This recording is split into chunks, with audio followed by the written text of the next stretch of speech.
so we start talking about self-care and supports from day one of the program, because frankly, without those two things, very few students will actually make it through the program.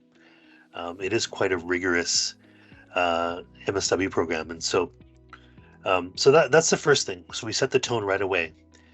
The second thing is that self care's got kind of a bad rap. Like we think of like going to Starbucks for like a caramel macchiato, or like doing hot yoga, or I don't know, like these really privileged kinds of things. Like it sounds very fancy, but actually self-care is much more basic than that. Self-care is more like, when you if you want to go into construction, if you want access to the construction site, you're absolutely required to wear a hard hat and steel-toed boots and high-vis vest.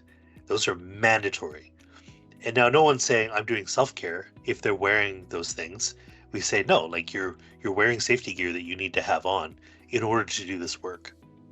And that's really all we're talking about. We're talking about helping students to develop the safety gear they need, this sort of industrial strength self-care that will allow them to weather the rigors of being in the field of social work long term. And the truth is, you're right, burnout is very high in social work. Um, part of what inoculates us to that burnout is another huge reframe, which is around the expectations we have for how much we're actually going to accomplish. So, like, if you go in thinking, I'm going to rescue people, I'm going to save people from addiction, or I'm going to save children from messed up families, or, this sort of almost savior complex, that is a recipe for burnout, because actually, we don't have control over most of that. What we have control over is whether or not we show up that day,